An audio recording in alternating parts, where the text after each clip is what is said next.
On the Manju Ramanan Talks today, I have the privilege of meeting and interacting with this lovely, lovely lady from Malayalam cinema.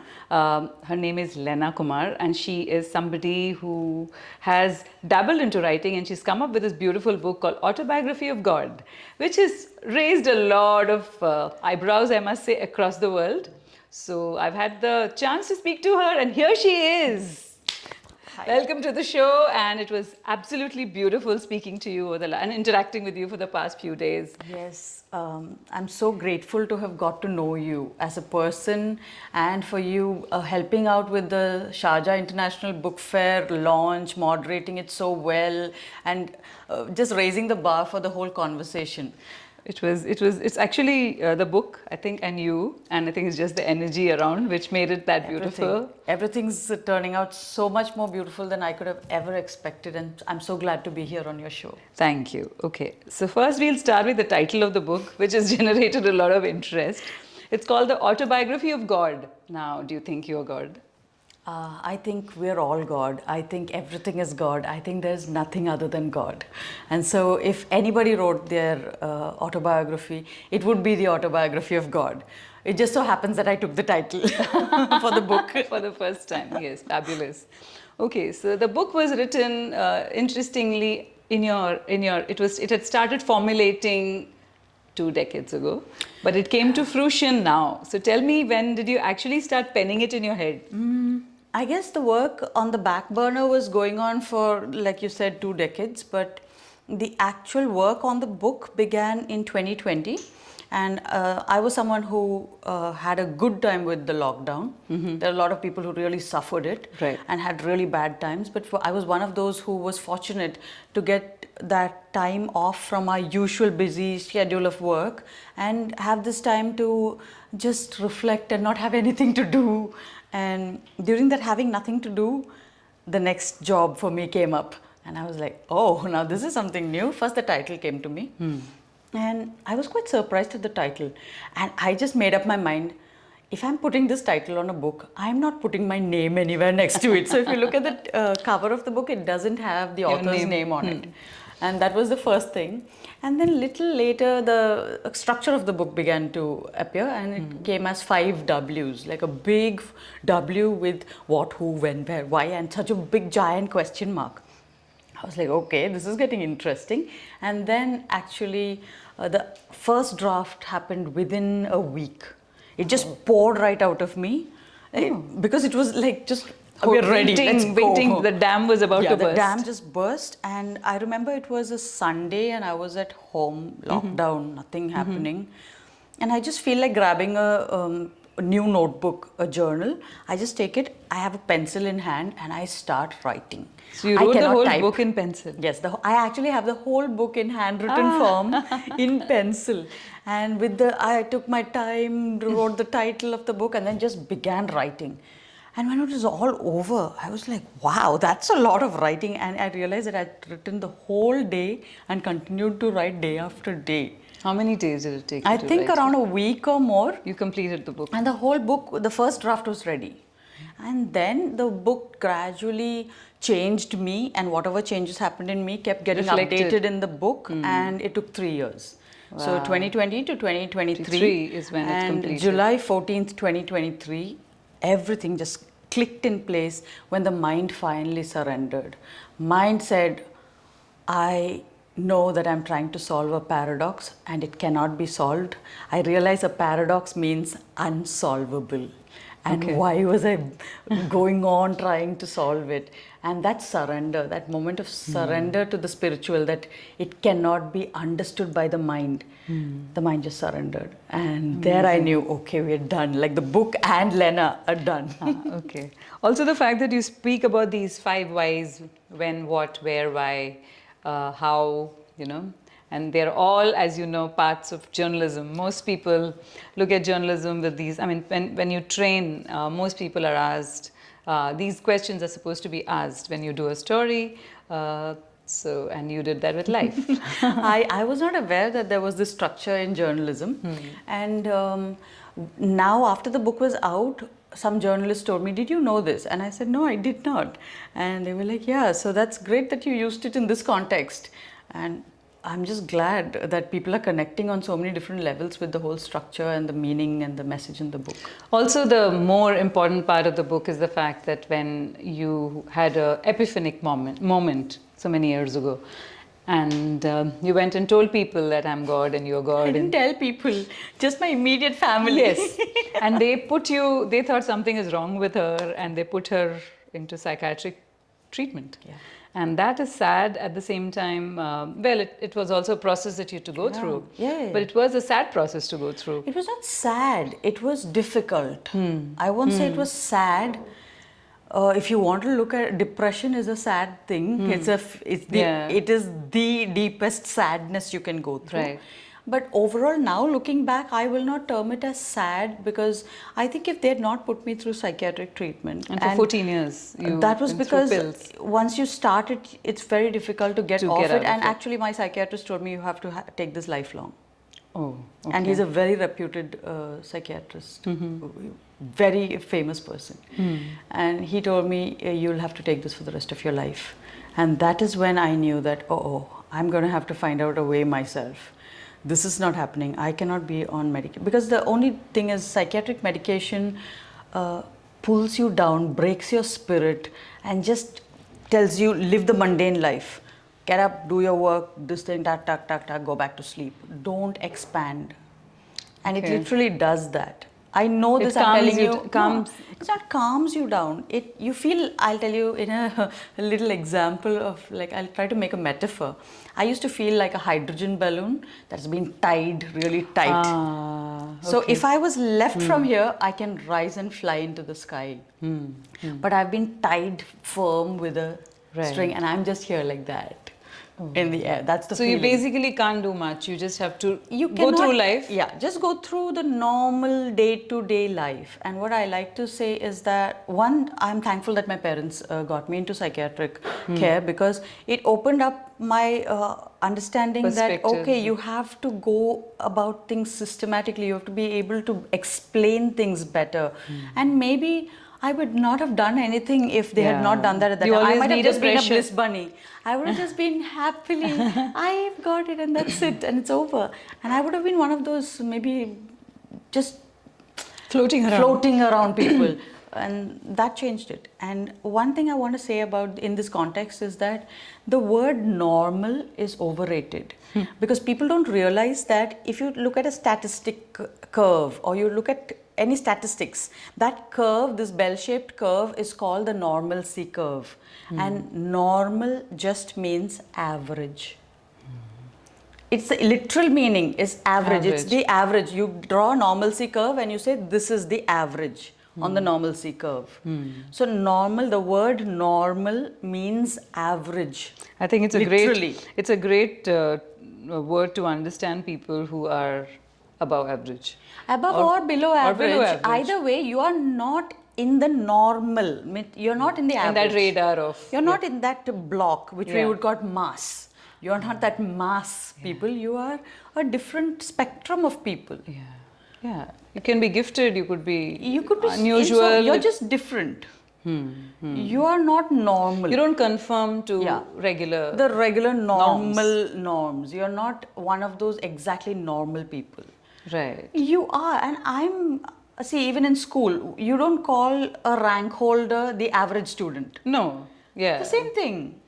So that person is abnormal already. Your rank holders are all abnormal. But they just call themselves, I get that. So I just tell people, be fine with being called abnormal. A lot of people who are above average, they are not normal, but they're trying desperately to fit into normal. And that's when they feel... You dumb down. You dumb down from your genius to average. It's a very difficult... In so many ways, it may not be just genius. It might be just you being so different in your perspective. Right. And trying to fit your perspective into the little box because of people normalcy. Aren't getting you. Because you want to fit in. As human beings, one of our basic needs is the belongingness need. Yeah, the community. You have to and be one.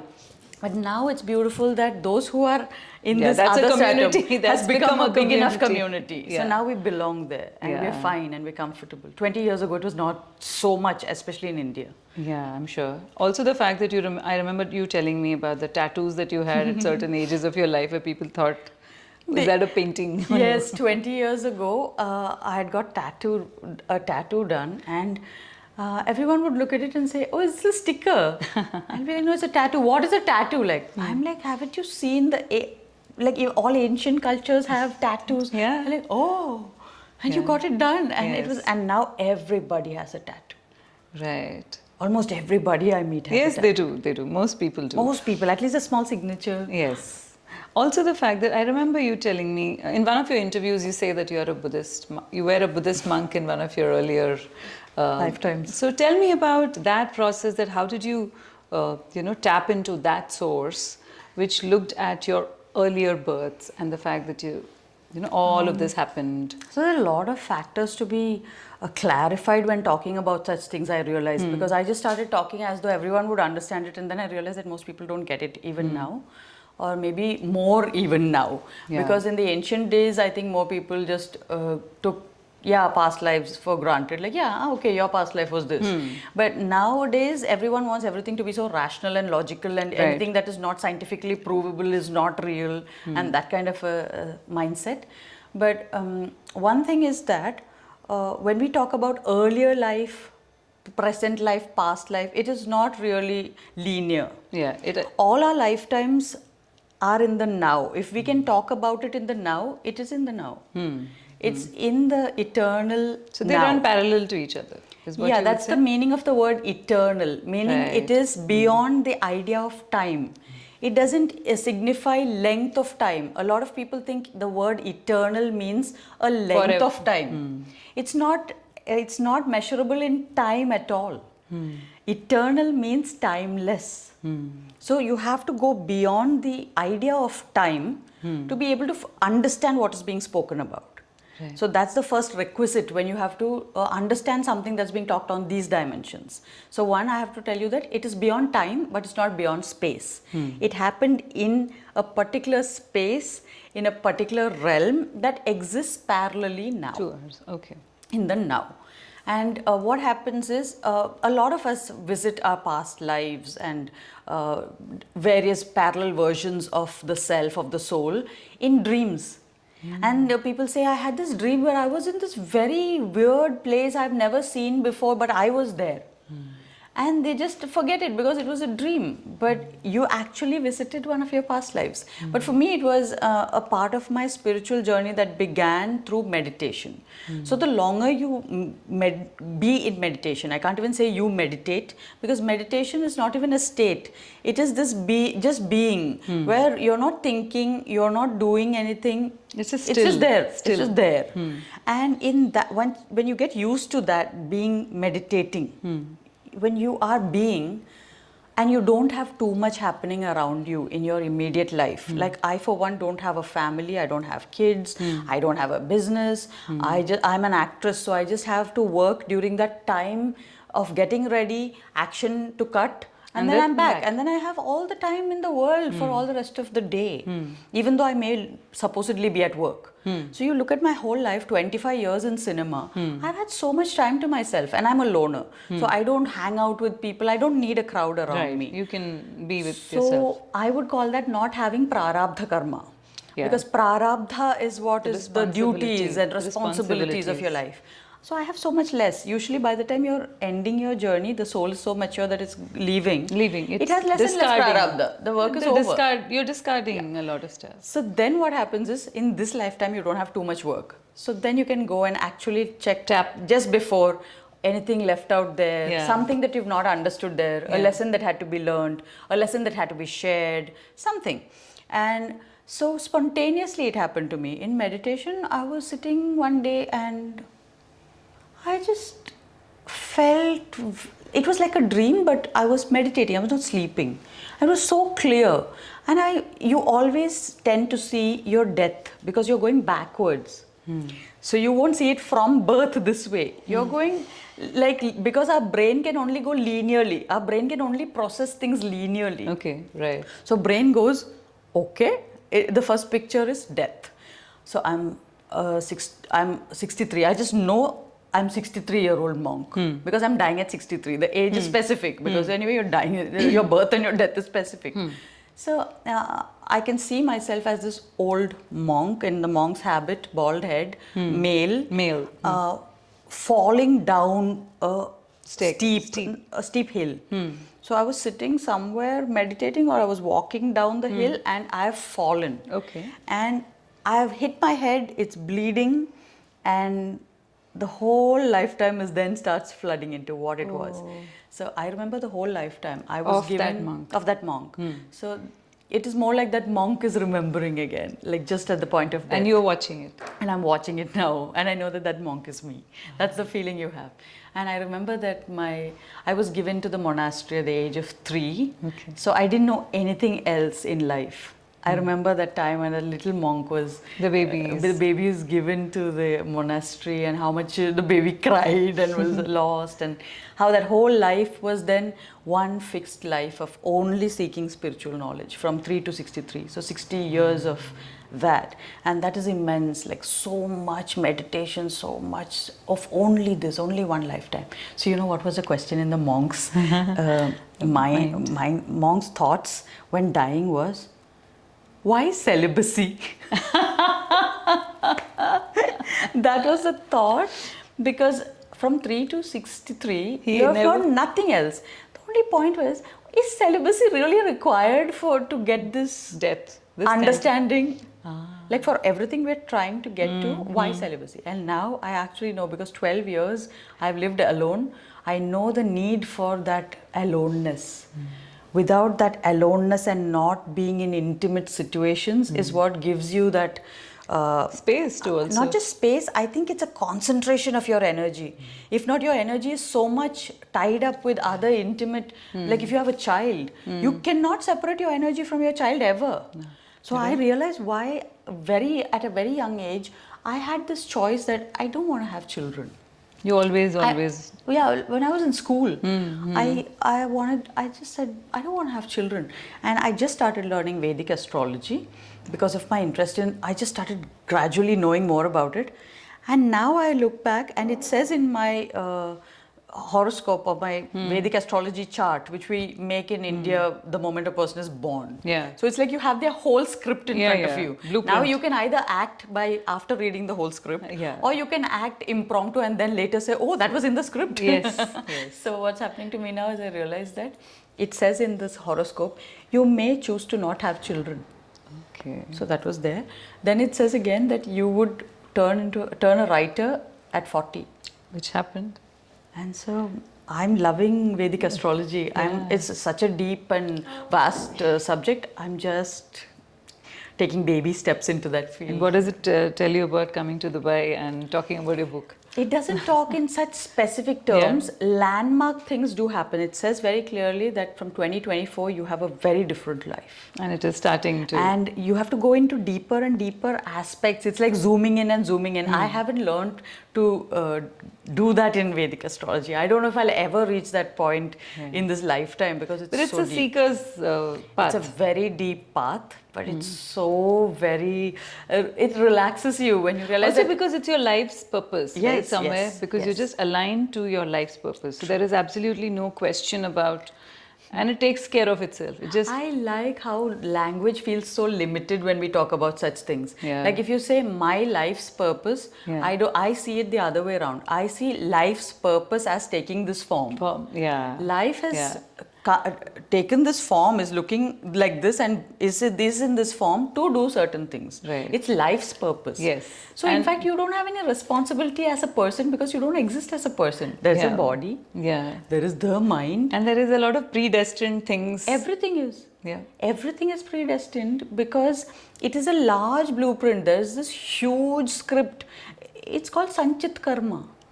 It is the Sanchit. It is the design of this whole play. And every time there is this world-changing events of flood and this and that, and then the new play starts, which has a different Sanchit, which is also connected to the previous one. Well, it's all epic. It's epic very proportions. it's very deep. Yes. It's very interesting, and it starts with the book. I mean, I'm sure it starts earlier, but the book also opened out a lot of criticism across the world, and I'm happy that yesterday's session cleared a lot of things for people one-on-one. And the interesting thing is about the mind we spoke about, right? And the fact that we do talk about this, and I had this question all the time about what is the mind? Is it something in your head? Is it your heart? Do you mind when people say that? Does it mean that are you bothered by it? Is your heart bothering? I mean, are your feelings hurt? Otherwise, when people say mind your manners, I'm sure it's not about the heart. It's about, I would think that mind your manners means, okay, mind your manners means it's about the brain. Now, when I spoke to you, you said it's neither. So I'm wondering what it is. So can you elaborate? I was someone intrigued by the mind. As a child, it baffled me that everyone says mind, but where is it? So I used to ask at home. I was a very curious. My parents had the worst time with me because of the questions I would ask. I would ask question after question. One question, they answer it immediately. The next question comes up. It was tiring for them, I think. So I used to ask questions like, "What is the difference between the world and the earth?" So my dad would be like, the world is all that man has made here on earth. Earth is the planet. Earth is natural. World is man-made. I'm like, okay, that kind of makes sense to me. Then I would be like, is the mind the brain?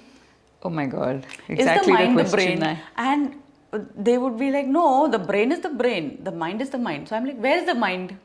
Does it exist? Like I know it does it exists, exist? everyone is saying, but I'm like, where is it? How can we know?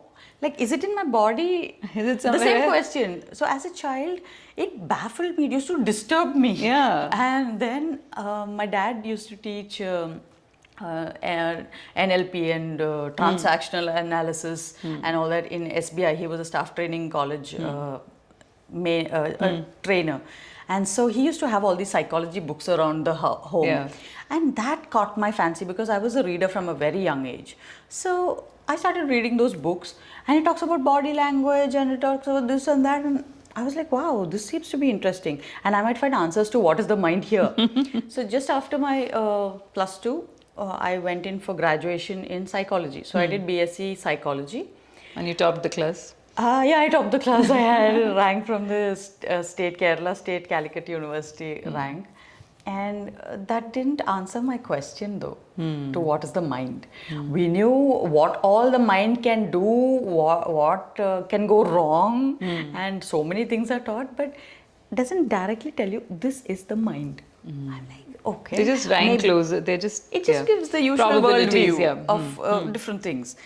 So then I went in, I thought, okay, maybe if I do clinical psychology, post-graduation, there they will talk about this. And it got worse. It became more statistics and it became very about nomenclature, right? Naming. Nomenclature and literally labeling. Like you have to buy heart 400 labels and you have to learn how to put it on people. That's how I felt. Oh my God, that's interesting. That's how I felt. It's like, here, we give you all the labels, now you can stick it on people. And we'll teach you how to find out who to stick it on. Okay. So everybody in that way, everybody in the world, every human being in the world should have a label. Yeah. Yeah. And then you said something, or that's borderline. If nothing is found, then yeah, borderline personality disorder or something. I found it very vague. And I knew that, I think I took a wrong turn. I shouldn't have studied this subject. I've wasted 2 years of my life was how I was feeling as a student. Like, I've left my acting career.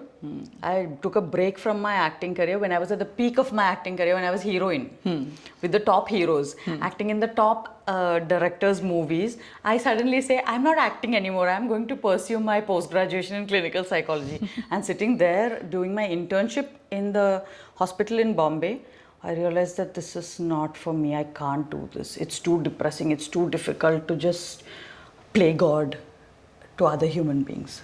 To me, I feel that is playing God. Where you decide that I will tell you what is wrong with you, I'll tell you who you are and what you are, even though I cannot see where your mind is, I don't know where your mind is, but I'll tell you your mind has a problem. I'm like, no, this is wrong, I can't do this. I was just like, I can't do this. And I left it. I knew I'm never returning to psychology.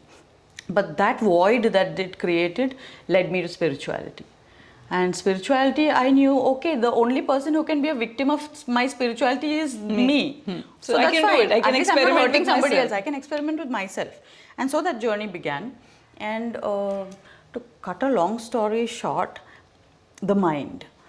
The mind is to me now in this year, after the mind surrendered, I told you on July 14th, then slowly you get to see what the mind is, because in the mind surrender, actually the soul gets to spread out its wings, because till then the mind is the box around you. It doesn't allow you to fly. Because you know why it doesn't? We do it ourselves. We do it to ourselves by saying, my mind. You think you have a mind. And this now is going to drive your brain nuts. Your brain is trying to figure out, how is it my mind?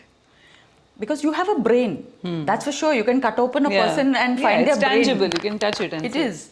But where are all the nadis and things that people talk about?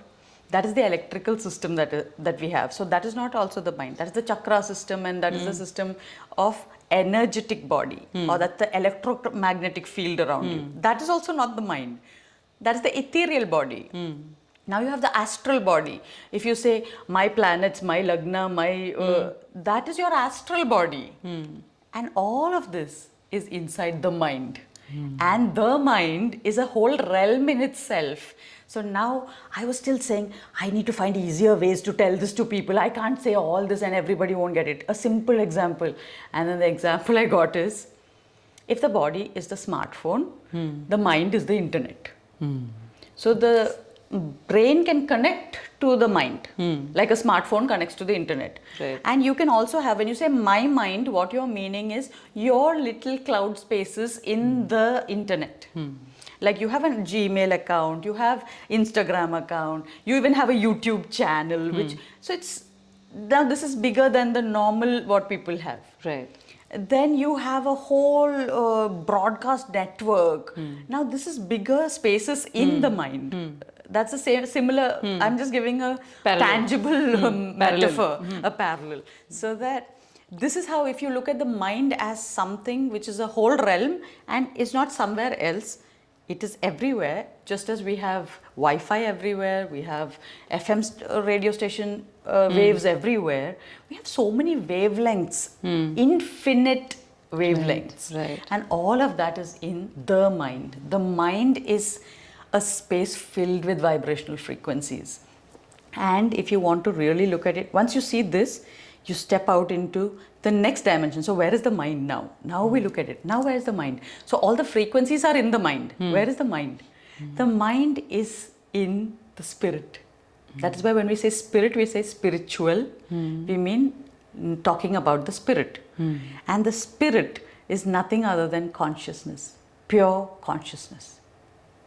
That's where you go when you meditate. You go beyond the mind.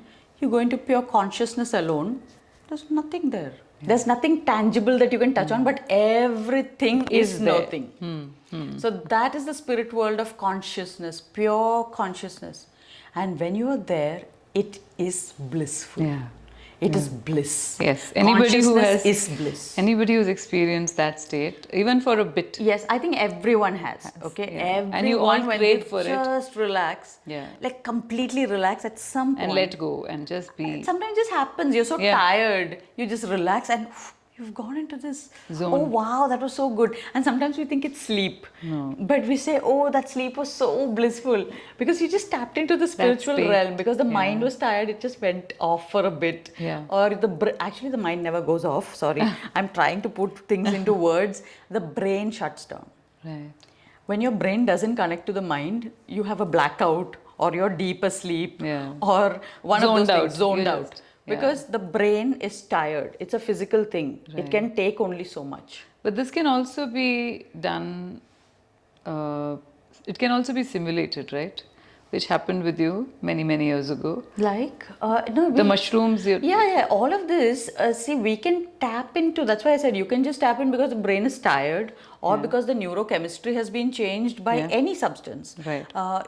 Some people are allergic to some things that normal people eat, and that could trigger it off. Yes. They can go into the space in a near-death experience due to when they were in coma, just because they had a very bad fever, very high fever. Some people tap into that or they have an frequency. extreme spiritual experience. Like most people who go even in the vicinity of a great Maharshi or great guru, they just say, I just went blank and it was so blissful because they've tapped into that guru's energy Frequency. field. They are in that person's aura, and that aura could be as big as our aura could be as big as one hand distance out of us to kilometers out of us. Wow. It Depends on your how powerful. powerfully they are condensing their energy. The who am I? The who am I, if it keeps sitting silently in meditation, it begins to just condense and become like a black hole.